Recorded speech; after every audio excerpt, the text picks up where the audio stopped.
What's up, everybody? 32 Icon here. All right, so listen, I'm gonna dive right into it. Optics Planet, thank you for sending over the Bushnell Advanced Reflex red dot sight.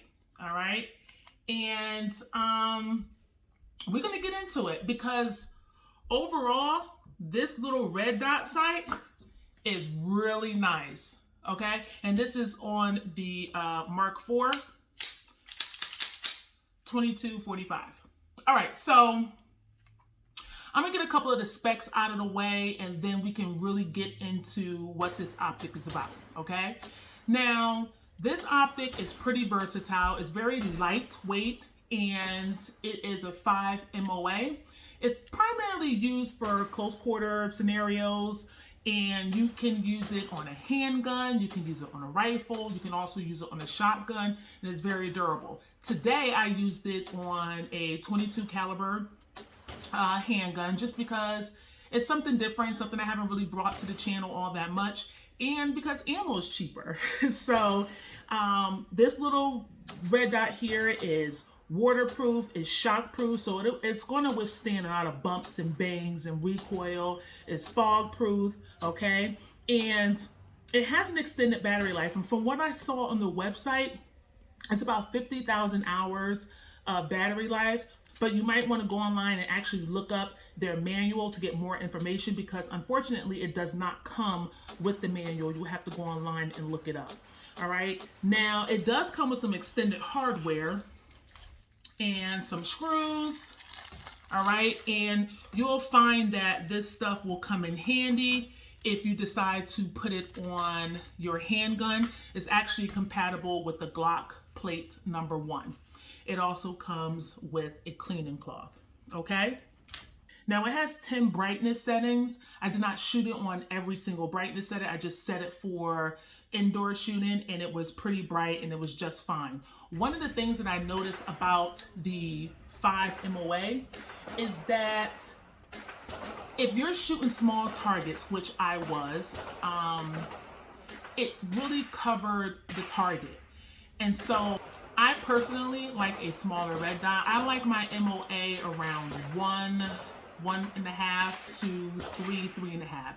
After that, I don't like a bigger MOA dot. But I will say that this actually did a really good job on the target.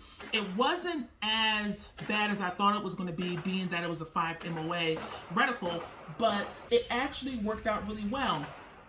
Definitely have to use a larger target so that it doesn't feel like it's covering the entire target and you're able to see what you're shooting. But I really like it. And the buttons here, sorry if you can't really see it, the sun is starting to go down.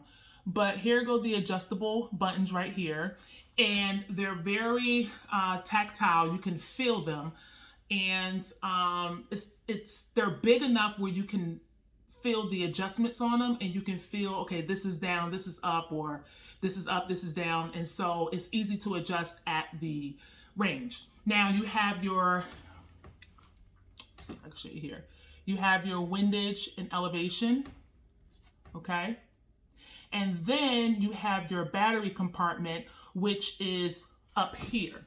Now, all you have to do is unscrew that and you put your CR2032 battery in here. Now, I will say this, when I first got this, the battery was in it and I was like, why is this not turning on? What am I doing? It's not turning on. And I was getting so aggravated. So if you were to purchase this, I'm just gonna give you a heads up. There's a very, very, very thin, clear sheet of plastic in here. And so obviously they put that in there so that it doesn't accidentally turn on during shipment and you're not draining your battery. I didn't know that. So when I couldn't turn it on, I couldn't figure it out. I thought it was defective. I went online, looked at their online manual, and that's when I found out it's the thin plastic, little plastic sheet in there. And once I removed it, it was just fine. It turned right on. Now, if I want to, I can take the Picatinny base off and just sit the optic itself on, let's say, a Glock and use the Glock number 1 plate and use the optic for that. Or I can keep it up here and use it on a shotgun or you know, an AR or any type of rifle. So it's very versatile, but again, it's great for close quarter scenarios, and I really liked it. Now, you might say, well, Liv, it's not a lot of recoil in the 22. And it's not. It's really not, but you can go online or you can YouTube it. You'll see other people shooting this with various firearms, and you'll see how it holds up. But for me, I just had a really good time shooting the 22. I didn't feel guilty as I'm like loading up my magazines. Where's my magazine? I didn't feel guilty when I was loading it up and pop, pop, pop, pop, pop, pop, pop, pop. It felt really good. So you can get this at Optics Planet for $199. You can use my code 32icon to save 5% off your order. Let me tell you, I have never had a problem with Bushnell. I've used it on my other 22. I use it on this. I've used it on one of my ARs. I've used it on several firearms, and I've never had a problem with the Bushnell. I will say the glass is about probably 98% clear. There's a 2% tint from what I remember, and the sun is not shining like it normally does in here. But for the most part, the glass is clear. It's not a lot of blurring on the sides. Like, there's zero eye relief. If I want, I could put the red dot further up on the rail. I like it right here though. And I had a really good time. For the most part, again, it was almost zeroed out of the box. Like, I didn't have to change any type of windage, just the elevation. But anyway, that's just a quick review. I really enjoyed it. It was really nice to shoot.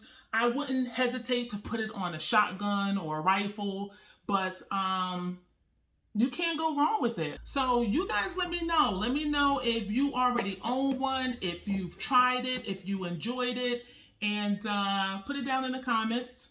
All right, that's the box it comes in. Okay. I love when companies take pride in their packaging. It just does something to me. But anyway, listen, if you haven't already, please like and subscribe and share. Thank you, Optics Planet, for sending this over. I hope you guys are doing well, treating one another with kindness, and I'll see you in the next video. Thanks. Peace.